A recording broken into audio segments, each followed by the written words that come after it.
Hey everyone, it's Andrew Bonaventura, and I am reminding you where true hope is found and encouraging you to share more hope. I get up really early, and this past Monday, I get up and I tiptoe in the dark across the room, get to the bathroom, and I slowly shut the door. And then right at that moment of shutting that door ever so quietly, bang!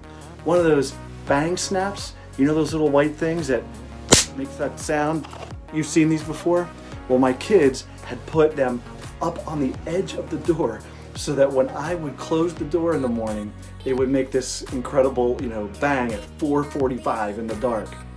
So, after I promised them that nobody would have food for the rest of the day, I started thinking about how this quarantine can bring the best and the worst out of us.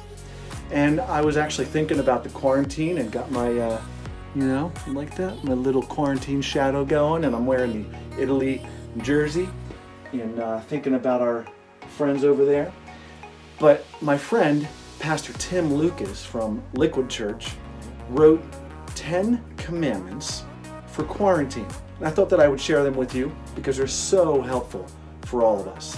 The first one is, do not compulsively watch the news. Folks, listen, the news never ends. You'll never be able to catch up. The second is, thou shalt not self-destruct by overeating.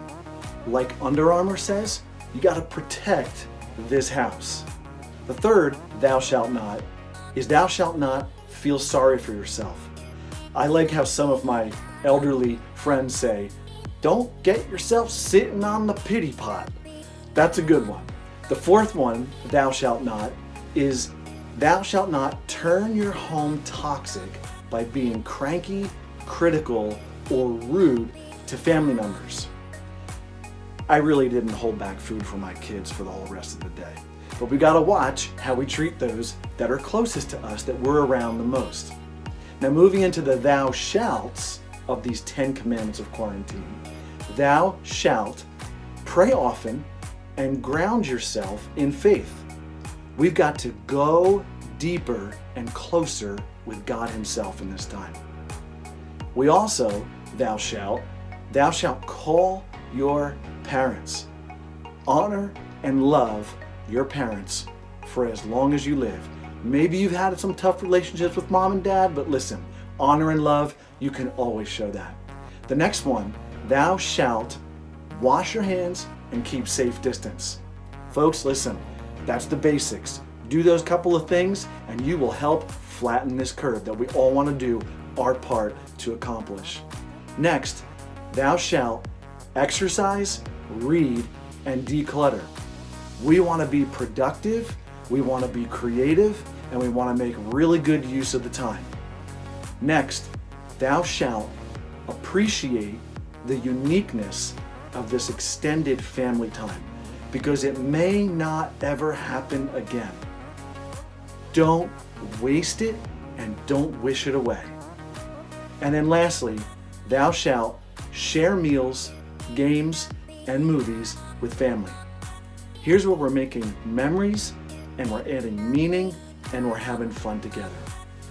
It reminds me in the Bible in Ephesians chapter 5, verse 16, which says, make the best use of time because the days are evil. We are making the best use of time because of what the days are like.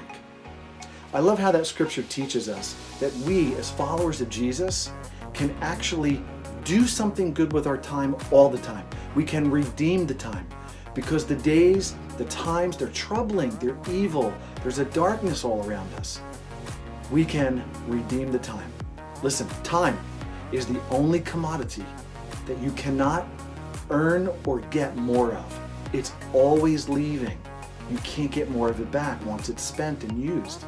So, make really great use of this time. Redeem it.